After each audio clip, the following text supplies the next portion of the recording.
Howdy, and welcome to the Feed Bandit Podcast, where we have fun talking all things hunting, and in the process, do our best to support small and family-owned businesses in the hunting space. Here are your hosts and resident bandits, Jimmy Byrne and Richard Kinchlow. Howdy, folks. Welcome back to the Feed Bandit Podcast. Jimmy here, and I'm joined as always by my co-host, Richard. How are you doing, sir? Good evening. Doing great. Doing real good. Great. Well, in this episode, we're honored to have with us Newell Phebus, operating partner of Tine Innovations. Tine Innovations is a property management and consulting company focused on white-tailed deer. They offer a wide variety of products, including food plot seed, deer feed and mineral, and much more. Welcome, Newell, to the Feed Bandit Podcast. How are you doing? Great, guys. Great. I appreciate you having me on. Excellent. Yeah, well, we just like to start out by asking our guests typically, can you give us a little background about yourself and how and when you got into the business? Yeah, so Tine is actually only 2 years old by name. But my business partner and I, Colby Stanger, he and I went to high school together. Started deer hunting together shortly out of high school. He's always had a family property locally that we just started testing food plots out, just buying stuff local from, Walmart, cheap clearance seed, just to try to get more deer to come in. Obviously, 10 acres isn't a big property to have, so we didn't really have a lot of success. So being in ag country, we started, asking some questions, just to our ag guys, why is this stuff not, either germinating, or why did the deer not like it? So we got, either old seed or just some stuff that the deer don't really prefer. So we just started taking some suggestions and started planting some stuff that those guys had used just for different things, cover crops or different things like that, and just kind of, started making our own stuff from there, and really figuring out what the deer preferred with trail cameras and hunting and things like that. And then Colby owns a company called the Stanger Group. They are a natural resources restoration group. So he does a lot of work for the DNR and different organizations. Okay. So guys would ask him, hey, while you're planting my prairie or whatnot, could you drill some food plot seed, things like that. And they'd always ask for suggestions, what do you think I should plant and this and that. And so he started himself just promoting some of the stuff that we put together, and kind of found that there was a need for a little bit better product to be available for the deer, at least, here locally. And that's kind of how things started to take off for us. He had me come on just to, try to expand the business a little bit more, try to offer the best products that, we've had success with in the woods. A lot of guys in Indiana really only have, let's say 20 to 30 acres. So it's really finding that food plot that is going to bring the deer in that's unique, something that they really need that is different from, maybe what their neighbors have, or something to complement their ag fields. So that's kind of, long story short, how things got going for us. Okay, great. And so when you say local, you guys are up in Indiana, correct? Correct. We are in northern Indiana, where it is freezing cold. Oh, I was just about to say. Yeah, y'all just went through that. Oh my gosh, that huge cold thing that came through. That's man, oh man. Yeah. What was the coldest it got a couple of weeks ago where you're at? Oh my gosh, it was with wind chill. I think we had one day where it was 45 below zero. Holy No smoke. way.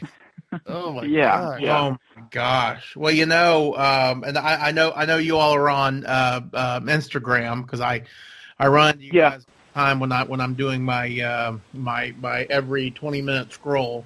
But Right. the pictures of these frozen deer coming out of the Midwest is terrifying.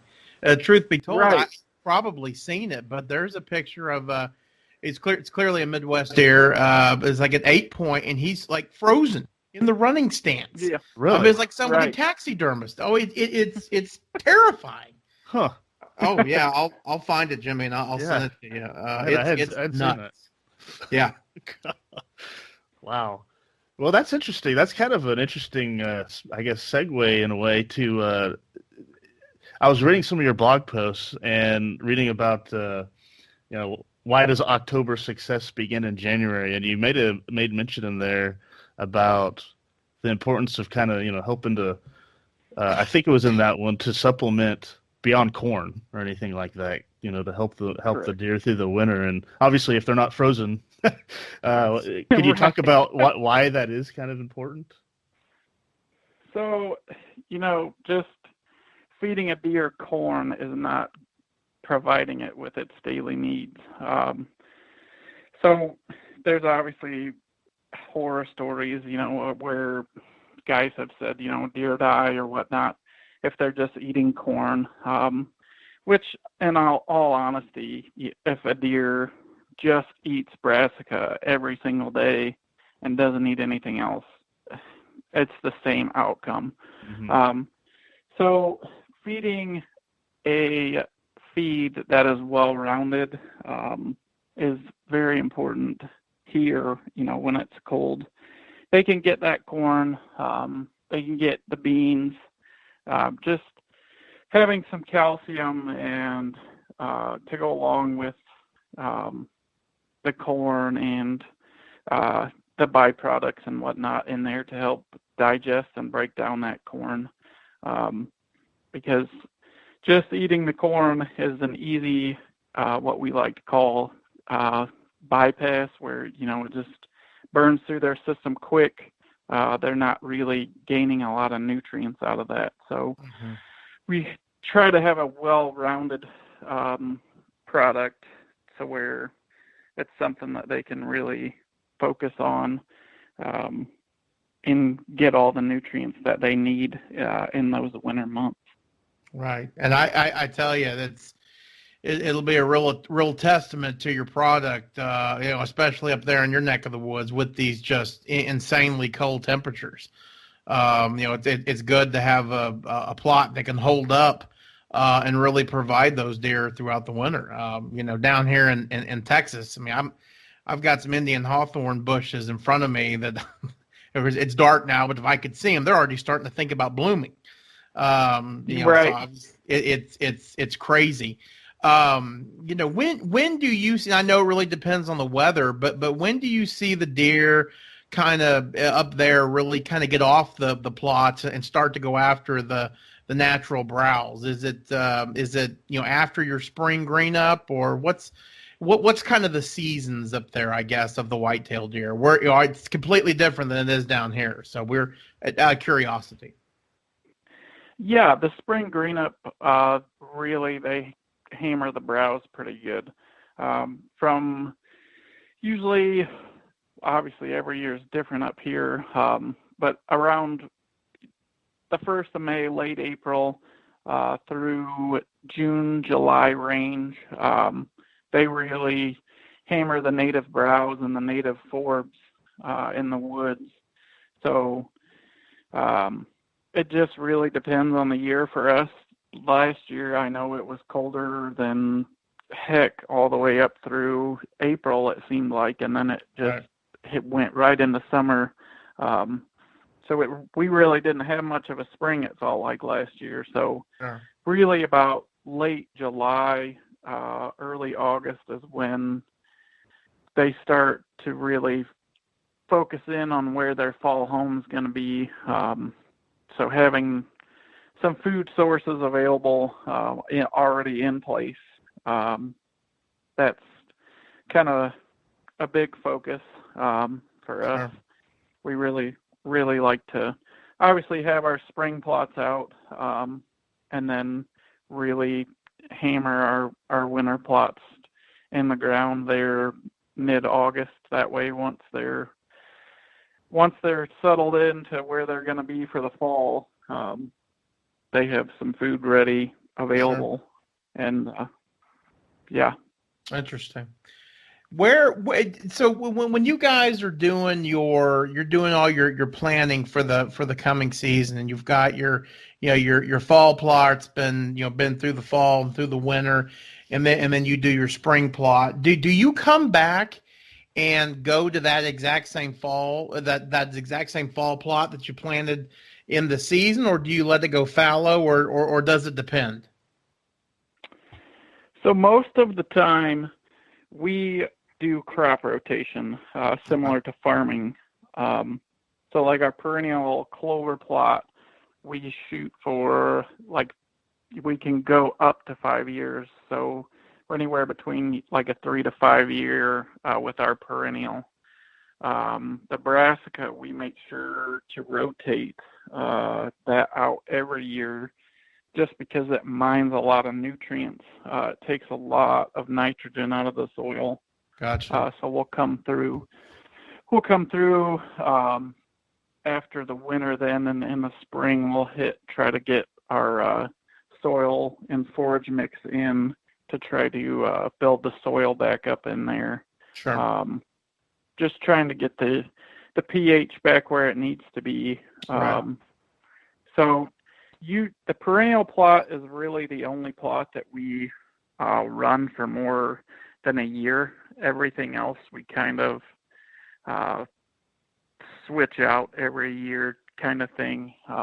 We always try to have something there, whether it's our soil and forage or our sunflower mix, Right. things like that. Right.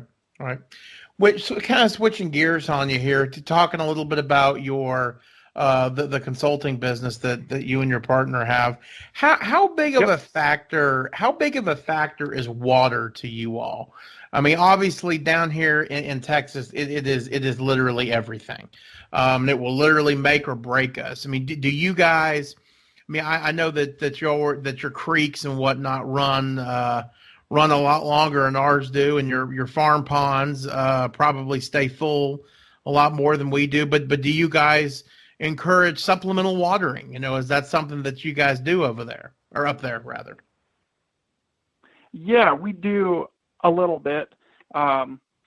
We try to implement that in with our food plots. So we'll suggest, getting a tank from TSC for $60-$70 or whatever, and burying a tank in with the food plot.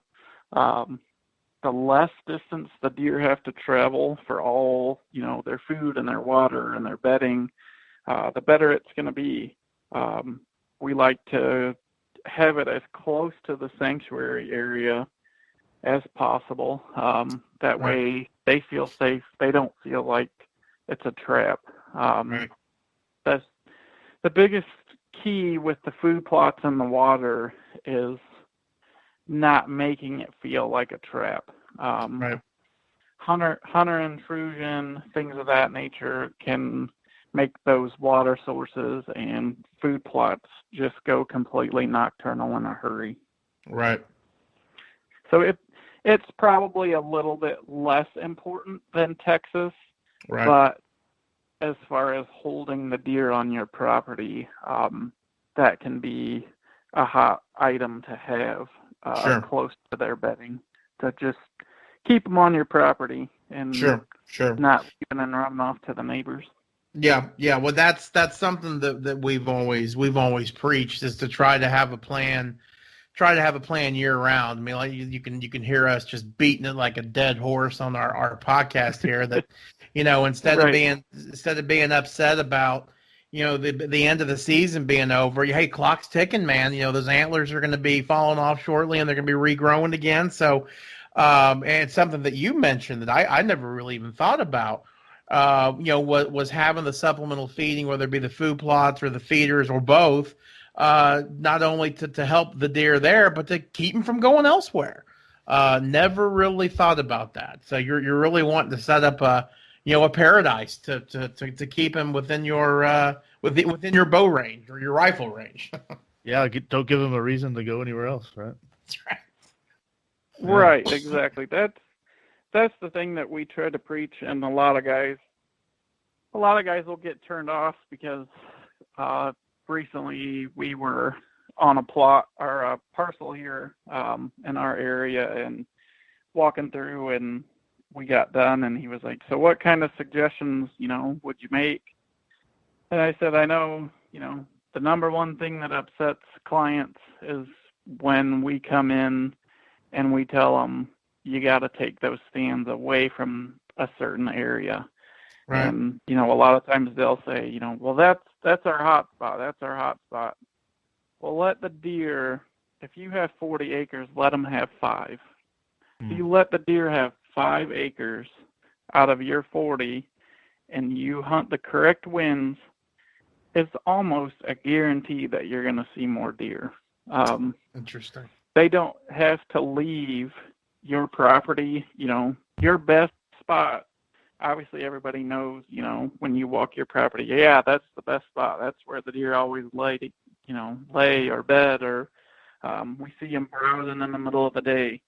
Right. Well, that's their comfort zone. So we try to tell them, give them at least 5 acres and don't let them see you, hear you, or smell you.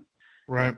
At all throughout the season. And then if you have that food plot to go with it, you leave that food plot alone, and you don't have high hunter intrusion or disturb it a lot. It makes it so much easier. And we've got a couple guys that bought into that last year, and they had called us and asked for some help, and we're saying, we're not seeing big bucks. It doesn't make sense. We've got all this ground, and we backed them out of a couple areas and put in some different food sources, and they saw a lot more deer this year. And one property owner was lucky enough to shoot a deer that was, I think, mid 150s, pushing 160, and he said, we've owned this property 3 years. We've never seen a deer this big out here. And, really, we had some cameras up, and he had 3 or 4 that were probably that big. It's just leaving the deer, giving them a place to stay and be comfortable, and then just let them come out to you. Right. It's hard. You have 40 acres. You want to hunt all 40 acres, but you're best not to. Interesting. Yeah. Let's kind of stick with this a little bit longer. I'm curious, can you talk a little bit about, and we've kind of touched on it here, but more about what are the services that you guys offer within the property management? Maybe give us a kind of a typical scenario. Is it a lot of times people that have been hunting a property for a long time and just have gotten frustrated, they'll call you in and you guys can take a look at it? Or is it also maybe someone who buys a new property and maybe it's raw, or, it hadn't been hunted in a while, and they're like, give us some pointers on how to lay it out, how to set it up and everything. Can you kind of walk us through what your services are like and how y'all do it? Right. It's actually, it's a lot of both. So some guys have owned property for a long time, and they're looking to try to improve it to where, we'll come out, do a visit with them, walk the property, and then kind of give them a little bit of what we think should happen. And then we can take it a step further and kind of lay out a map for those guys of, so this is where we think your stand should be. This is where some food plots should be. This is where if you're going to do some hinge cutting, this is where we should do that. This is where your sanctuary area should be. And then we will actually go into some property maintenance for some guys that want us to, as far as we'll go out and do the cutting and the planning, and some trail maintenance, things like that. We've had a lot of guys this year that just bought properties, which the great thing about Colby and I working together, Colby has, as I mentioned, the Stenger Group, the Natural Resources Restoration. So he's affiliated with the DNR, all kinds of different groups for restoration. I don't even know half of the things that he can do, but he can get property owners a good chunk of change just to come in and restore their ground, which includes tree plantings and prairie, and basically some guys are getting money back on their property while they're setting it up for deer. So it just makes perfect sense for some of these guys. I mean, it's like a no-brainer. There's a guy, for example, who he had bought, it was like a 102-acre property with 20 acres of woods. And he's running through a ditch running perfectly right down the middle of his property with some good low ground. So right off the bat, he's going to have an 8 to 10 acre wetland and 40-some acres of prairie. And he's going to have tree planting set up that's in 15 years will be a grown-up sanctuary with cathedral pines and some fruit trees and a plum thicket and all kinds of different stuff that Colby is able to offer him and actually get the work paid for, as well as get him some money back on his property. Sure. So that's the great thing about him and I being able to work together, is he can bring that on top of us setting properties up for deer. Mm-hmm. Wow. Yeah, that's impressive. It is a great service for sure. Yeah. All right. Great. Can you and just sticking with that a little longer? Yep. And I think we talked. We've kind of hit on this as well. Just in various things we're talking about. But why exactly does October success begin in January? January in particular. Well, that's kind of where we kind of start our base.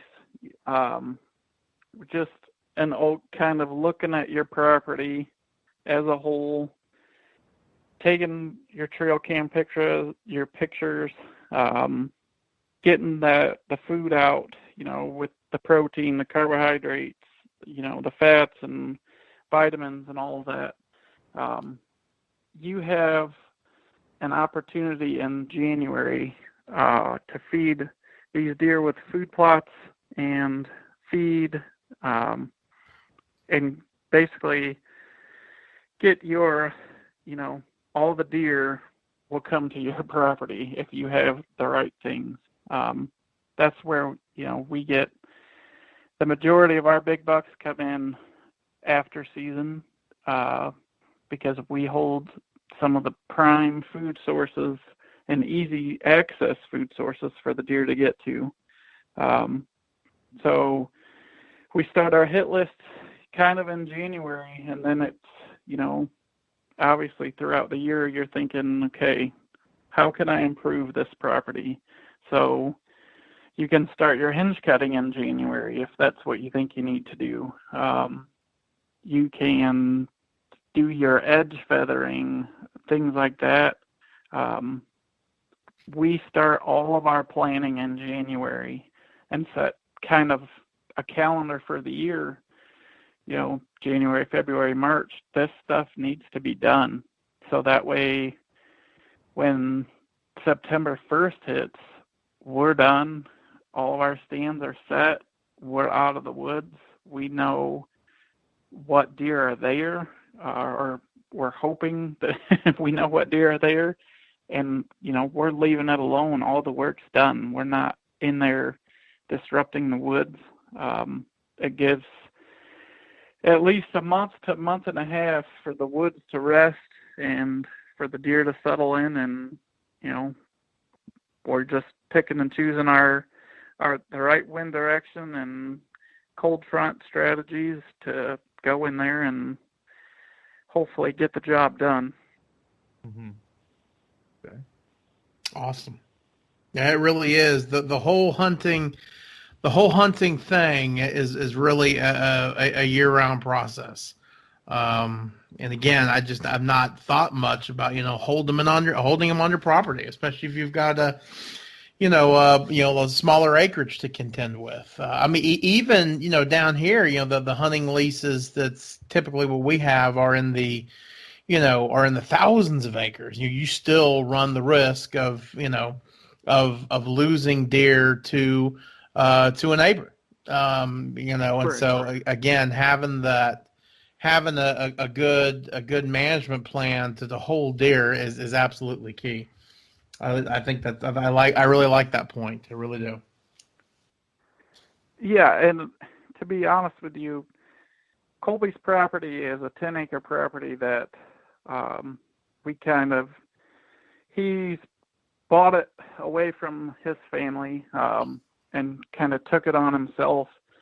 And it was a property that, we'd be lucky to maybe see a handful of deer throughout the season. And now it's to the point that week where it was 45 below, he called me on the phone and said, there's at least 20 deer in the food plots or at the feeder. Wow. Every hour of the day.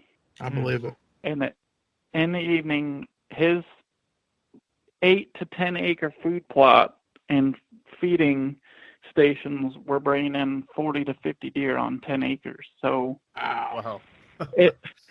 It's just a testament to what he's done to that property and creating a safe place for the deer to go, right. Not really, intruding on where they want to be. Right.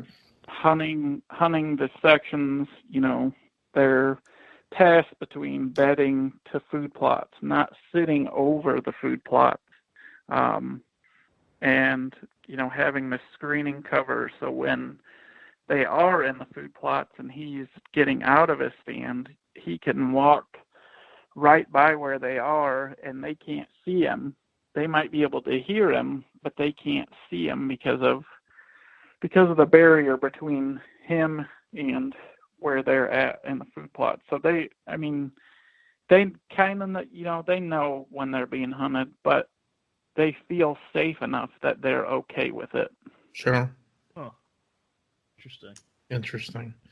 Now it sounds like he's thought of everything, and I've actually never even thought about that. About the bear. Yeah. I mean, seriously. Now I've always wanted to. I've always encouraged, the hunters on the place that we hunt to exit as quiet as you came in. Something of that nature, but ultimately you will end up spooking a deer, and it just seems like you can't help it. But I never even thought about, maybe having some sort of natural cover there, right. To block our exit. I don't know. That's very interesting. The Defender screen has really been a game changer for us. We've always had the food sources, but it's, well, what am I supposed to do when I have 15 deer in the food plot and that's where I need to go, to leave? So Right. It's kind of... It's a good problem to have. But, Right. It's actually opened up more opportunities for us because we used to just leave his property go and only hunt the last, basically 2 to 3 weeks of the season because we would blow the deer out of the food plot. Mm. So the Defender kind of opened up the opportunity for us to go in November and start hunting a little bit, and then really focus in on that late season still.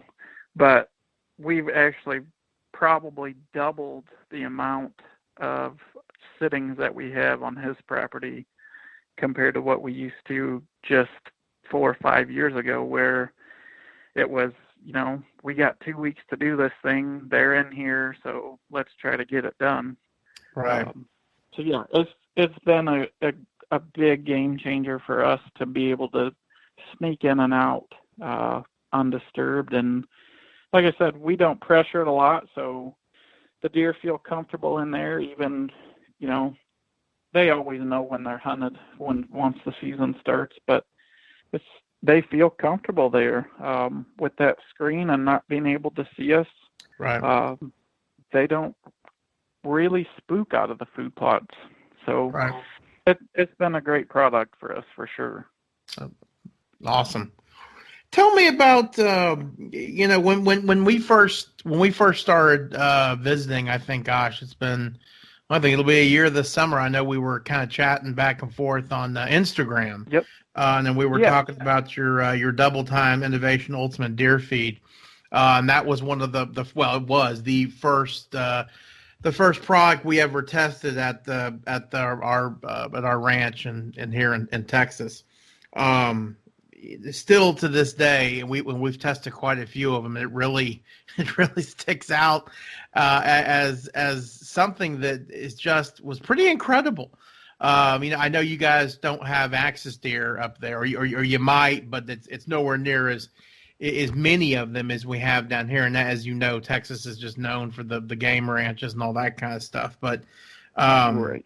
What do the whitetails, and I'm assuming the turkey up there, do they just pound this stuff as much as they did down here?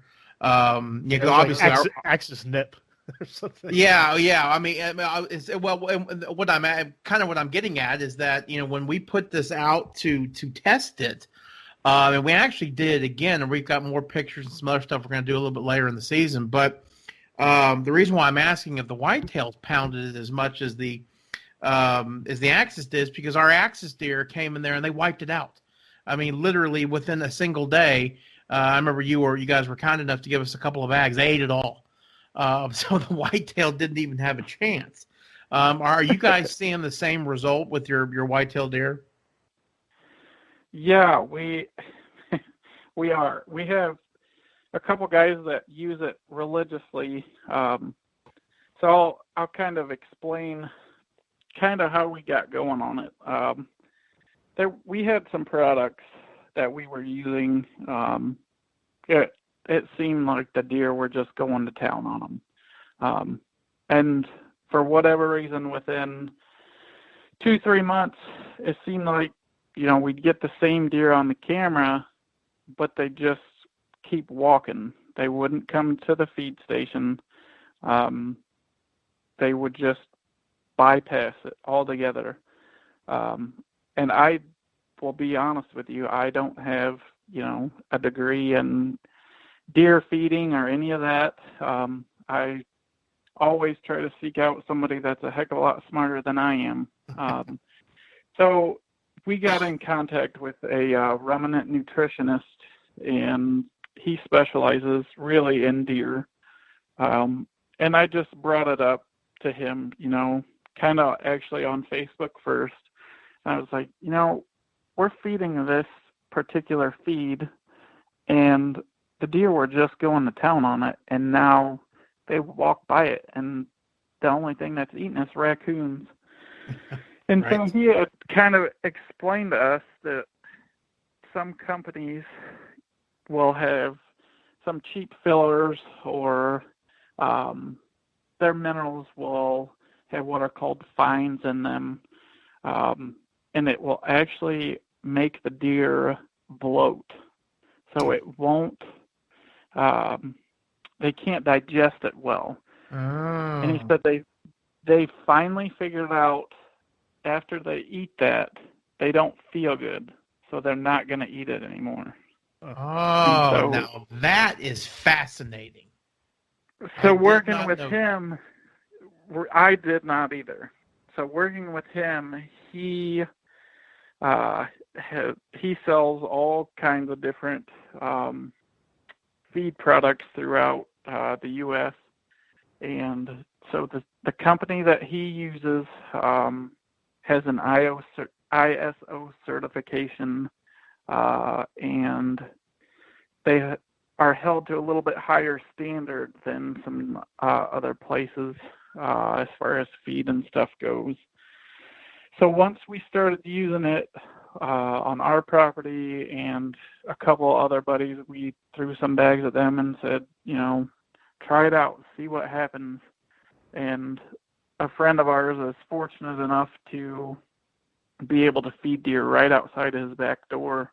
Cool. And the first winter that he had it, he burned through 8 40-pound bags in 10 days. And Wow. so Wow. he just decided, I'm going to hold off a week and I'm going to put it out They knocked his house in down. the morning. Yeah, pretty much. So he started putting it back out, and he said one evening he was watching out across his field, and he said there was 20 deer running across the field, and he couldn't figure out what they were running, why they were running. And he said all 20 deer ran right up to where he was putting the feed out and stood and just like they were waiting for him to put it back out. Wow. He said I could probably burn through 80 bags of feed a night. They can't get enough of it. But It's like feeding a stray cat. Yeah. There's Right. wild deer. right. So it's stuff, the products that they use to make the feed is really the higher quality product that the deer can digest easily. That's I think the number one factor in the whole thing.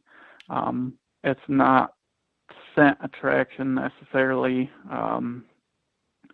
I think it's once they figure out, this tastes good, Right. and it's good for my body, that's what I want. So Sure. I think that's, the deer think about food and cover, they don't have to think about all the other things that we think about throughout the day. Right. So, Right. So like Well- the scent and the taste might get them there the first time, but if it doesn't right, sit with their body, then they're not going to come back the second time, basically. right. Well, and to his point, Jimmy, about coming back from the second time, and I won't spoil it, but something that we didn't get around to posting is we did a big test with the Double Tine product, and then some of the conventional stuff, and we've got the results of that. Newell, I don't know if we told you about that or not. And we'll do it off air because we want to post it, but it was kind of what you're saying is starting to make a lot of sense now. It was crazy. I was kind of wondering, at least from the axis deer perspective, if it was, I didn't even think about the fact that they just liked it, because I remember Right. I was the one who opened up the bag, and it's kind of pathetic, but when I opened the bag, I got this whiff of like, oh my God, this thing's like a thing of granola. I wanted to go back in the house and get a bowl, spoon, and some milk. I'm like, you know what? People may talk bad to me, but don't knock it till you tried it, And so that's I kind of thought, obviously I know that the deer's noses are absolutely super sensitive, and the axis deer are notorious for having kind of a sweet tooth. So I just assumed it was that. I really didn't even think about the palatability and all that kind of fun stuff. So that's digestion and all that. Yeah, sure, absolutely, yeah. Interesting. Well, for all of those For all of our Texas hunters that are listening, I know we've been fortunate to have quite a few. We again at Rancho Bandito, we have tried this product, and it has just been lights out for the axis deer. So, and I would assume it'd be for the whitetail too. So, and just to reiterate, we're talking about the ultimate deer feed. Yes. Right. Yeah. Yes. Right. Could you tell us about the your Power Max Deer Mineral? Yeah, so that's kind of a new product that we're kind of just releasing this year. We actually went through the same gentleman on that as well.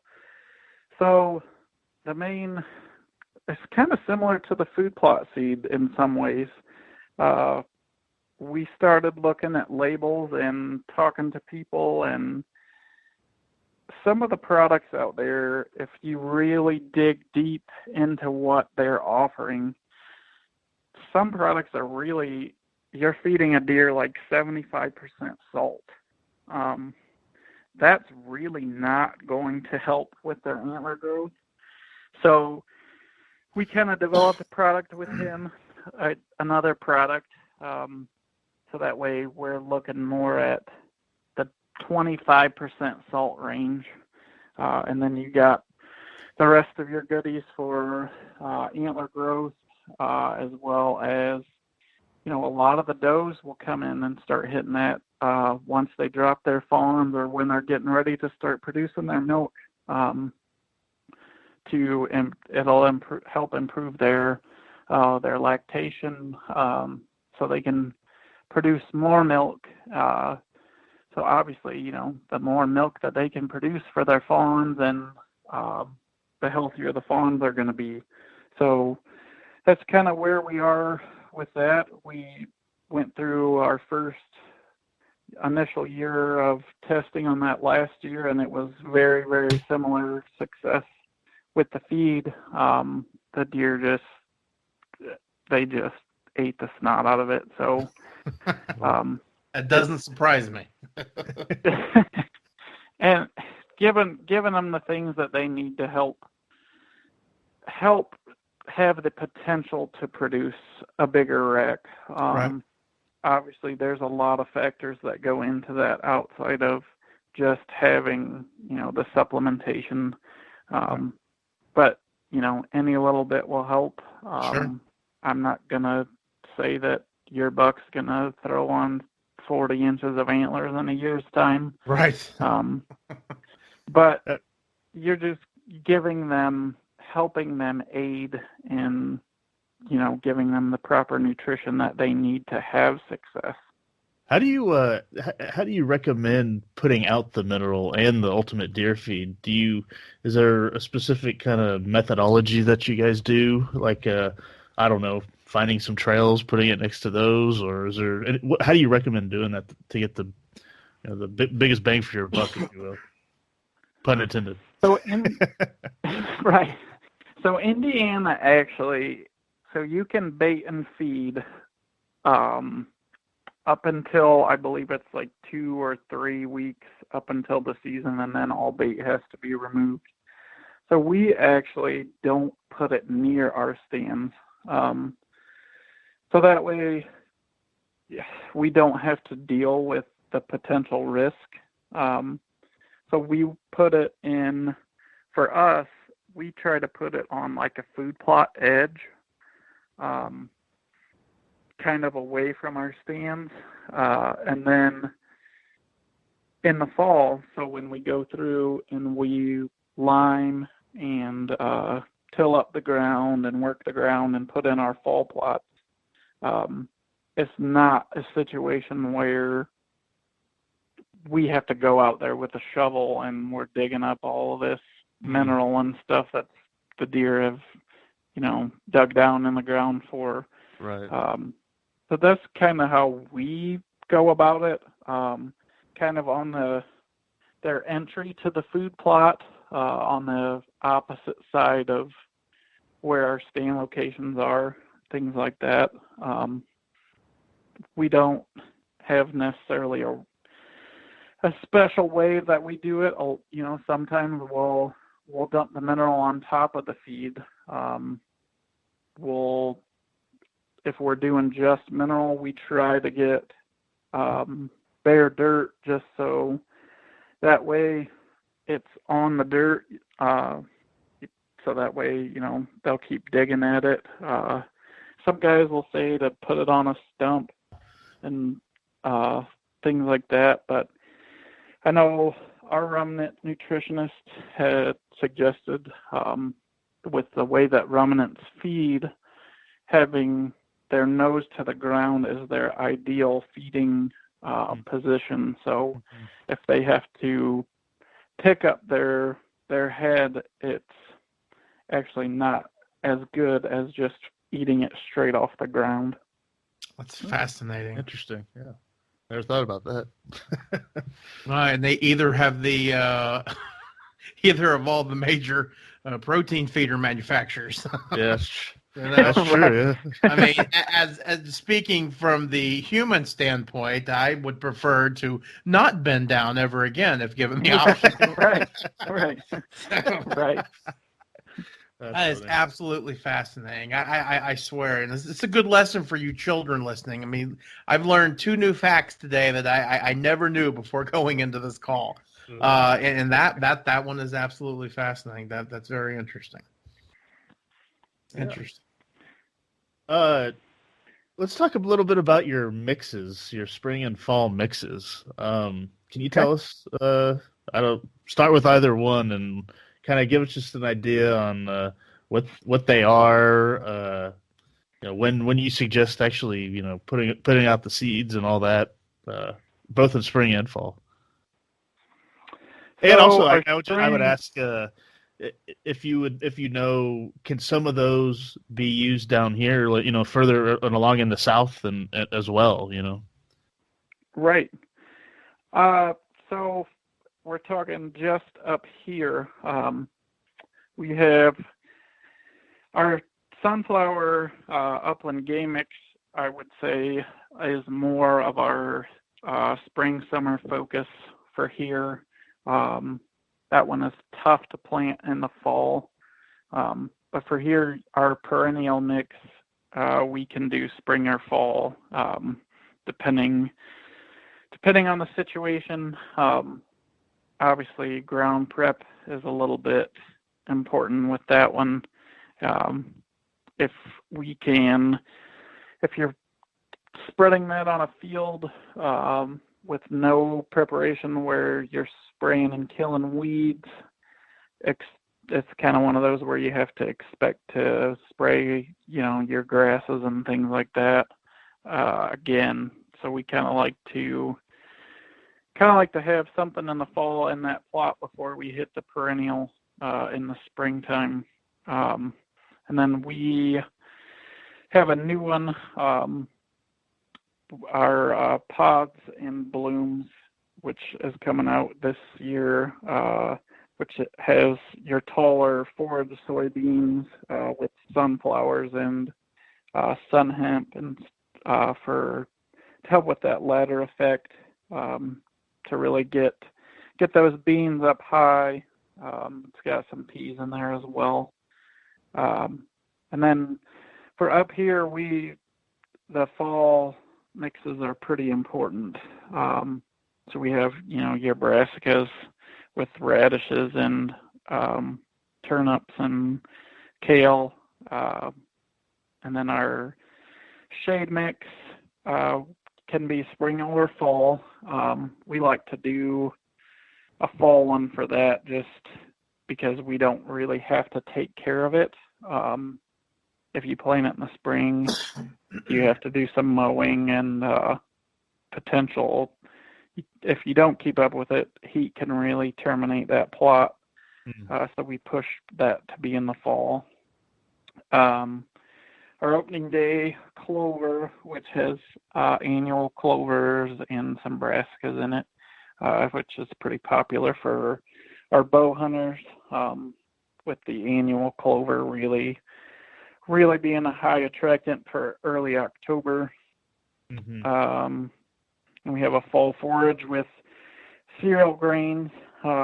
and a little bit of brassica in that one, which our pods and blooms.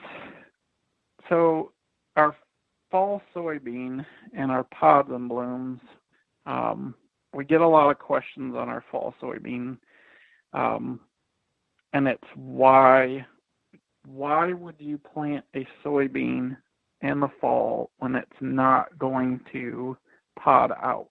And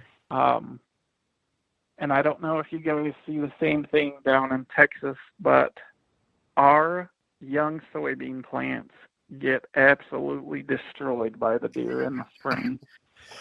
That is the number one complaint from your farmers is Right. the deer absolutely destroy the soybeans in the spring.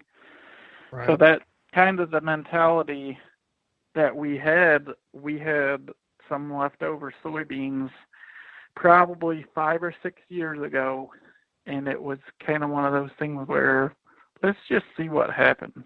Mm-hmm. And so we threw some soybeans out in with some oats and some cereal rye, and it was by far the most hit plot we had from the 1st of October all the way basically up till Thanksgiving.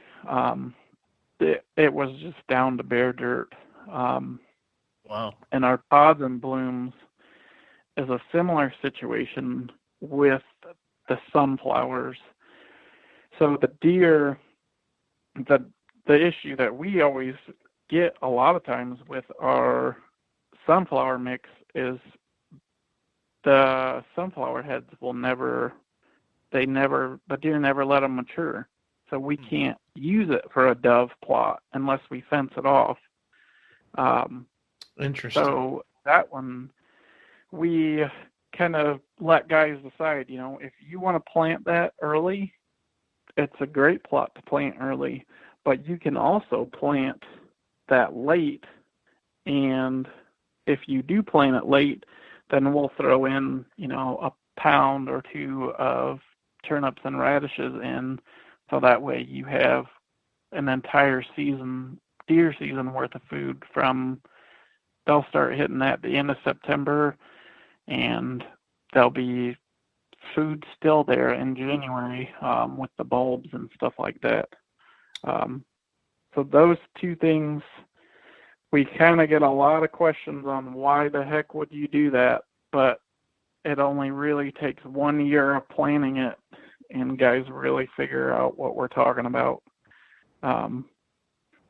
But yeah, we also have a native bedding grass mix with switchgrass and things like that for guys that really need the extra cover, and then our defender as well, which obviously isn't.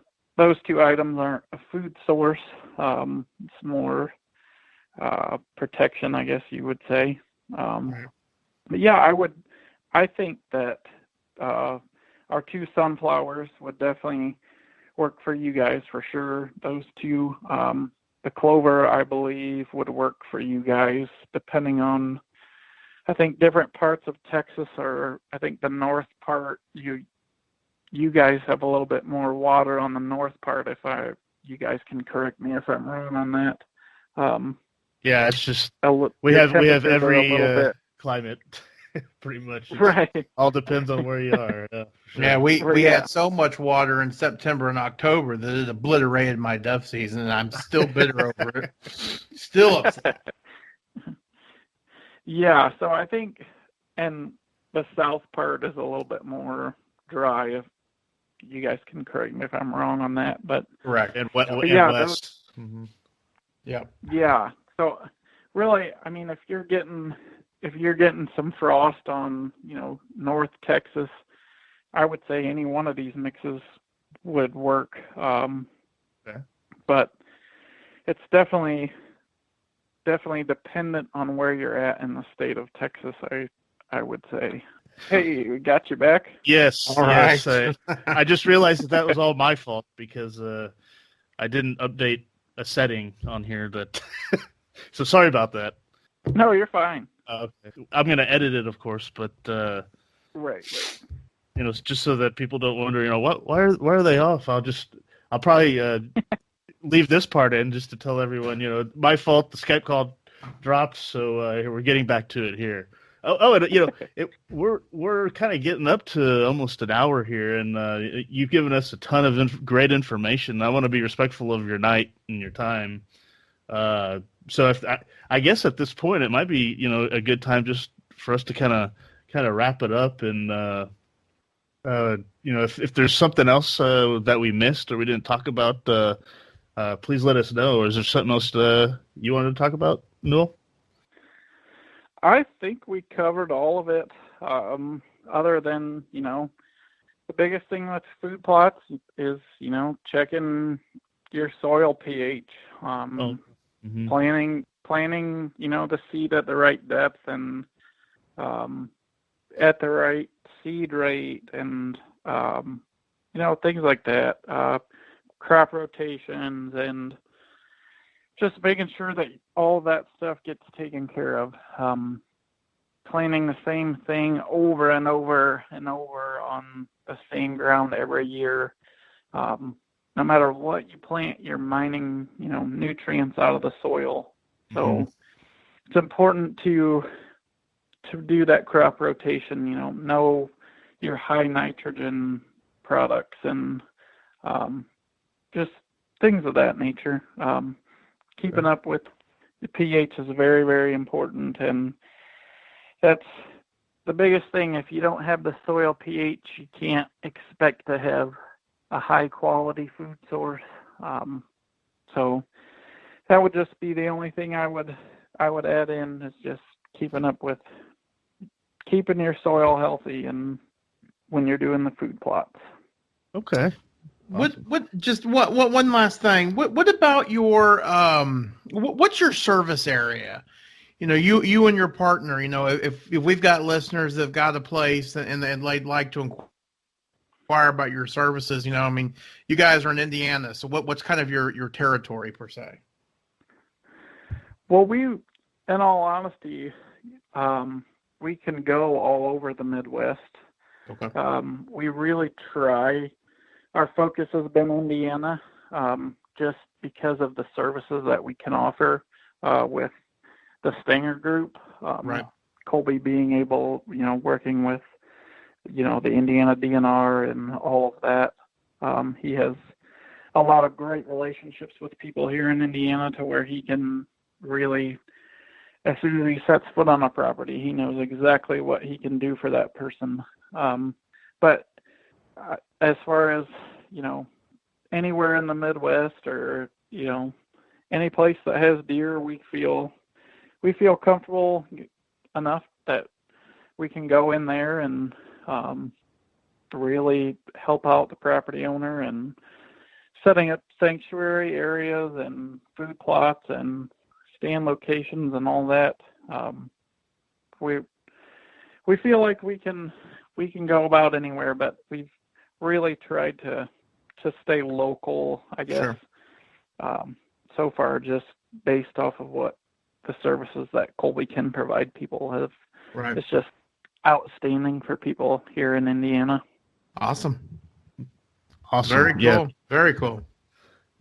Yeah, absolutely. And of course, if anyone down here is interested, and they should take a gander at your ultimate deer feed and the mineral that you have out there, and they can go to they can buy off your website. And would you guys ship some down here? Correct. We can. Okay. Ideally, if we would love to hook up with some big ranches or some dealers or whatnot, and just send a whole bunch down. Obviously, the more we can send, the cheaper the freight's going to be. Right. Right. The freight is obviously the biggest issue with products like that. Obviously, if we can get a whole group of guys together, that's going to be the best situation for everybody as far as freight goes. But yeah, definitely would love to get some down your way for sure. Okay. Well, great. Yeah, I mean, it's definitely something that anyone down here should try out on their property. Anyone out there, if you're interested in it, give us a shout, and we'll try to do what we can to arrange, to help people get some of that product down here. And give us a shout at howdy@feedbandit.com, and like I said, we'll do what we can to help out. And yeah, I mean, and other than that, you got anything else you wanted to tell our listeners? I think we've covered it, I believe. Well, give us your You guys have... your website and your social media and all that for sure. So our website is just doubletine.com. Okay. And then you can also find us on Facebook. I believe if you search Double Tine, will come up, Double Tine Innovations. Mm-hmm. And then our Instagram is Double Tine Innovations as well. Okay. Excellent. Awesome. Well, Richard, do you have anything else you wanted to? I think I'm good, my friend. Thanks so much for coming on to the podcast tonight, Newell. Appreciate it. Yes, thank you very much. So much. Yeah, I'm sorry about that dropping you there. No, you're fine. But I know I had a great time talking with you. I learned a lot, and it's great. And let us know what we can do to help you guys out. We're here for you, and we want to do whatever we can. So again, thank you so much for joining us on the podcast. Yeah, thank you guys. I definitely appreciate it. All right. Well, take care, and we will stay in touch. All right. Thank you very much. All right, everybody. That was Newell Phebus, the operating partner of Double Tine Innovations. Again, you guys can check out all their products at doubletine.com. There they have information about not only their deer feed, mineral, and their spring and fall mixes, but they also have information about their property management services. And some very interesting and highly informative blog posts on that website as well. So be sure, at the very least, go and read their blog posts, and definitely check out that ultimate deer feed. And now we need to get that mineral and really throw it out there. I was about to say, I mean, I am a believer in that stuff. The Double Tine ultimate deer feed for again, the axis deer. We've talked about it, but the axis deer at Rancho Bandito are pretty picky. They love their natural forage, which is great. That's what we want. But they really are not a huge fan of corn, the deer corn. They won't really eat it, and then that's okay. Now they'll definitely eat some protein pellets, or deer protein pellets rather. But we just have not really found. Other than that, it's really, that's not even consistent as well. But them hitting the Double Tine Ultimate Deer Feed was really a solid deal. So it was really fascinating to hear him talk about it. I've been wanting to speak to him about it. And, the one thing that I really took away from it are the fillers. You hear about, you hear about fillers, in dog food. They put corn and bricks and spare scissors, all kinds of stupid stuff they put in these, like hot dogs. They say, what do they say? Ears and lips and right, which is fine actually. I mean, you can't even talk about hot dogs. True. What are these jerks talking about? Yeah. I mean, believe me, if a deer could eat a hot dog, it probably would. As long as it didn't know what it was eating. But I do find that to be very, very interesting about the fillers, and all that kind of stuff. So no, it's a great product, and they're good folks, and it was a lot of fun to finally catch up with them. I know they're super busy. Yep. Yeah, it was. That was a great one. And just to remind everybody again, just go to doubletine.com. Facebook is at Double Tine, and their Instagram is at Double Tine Innovations. And there you can find a lot more information about their products, and definitely check it out. So, with that, you got any other thoughts before we sign off? That's all I got right now. Just keep supporting your local feed stores, folks. They appreciate it. There you go. Absolutely. Thanks, Newell, and Thank you, Richard. And we'll talk to you guys on the flip side. Have a good one. Thanks for listening to the Feed Bandit podcast. If you want to find new and innovative hunting gear and service providers not typically offered through the traditional big box hunting stores, come on over and join the hunt at feedbandit.com/join. When you join, as a bonus, you'll get our entertaining free e-guide of unique hunting tips and tricks. And a reminder to all you small businesses, feed stores, gear inventors, or entrepreneurs in the hunting space, if you'd like to get more exposure to potential customers by being featured on the Feed Bandit podcast, please let us know. We'd love to discuss what we can do for you and your business. Go to feedbandit.com/promote. We hope you enjoyed this episode. If you did, please give us a rating and review on iTunes, as it would really help us out. Go to feedbandit.com/iTunes. Thanks everyone for listening. Until next time, please remember to support your local feed store.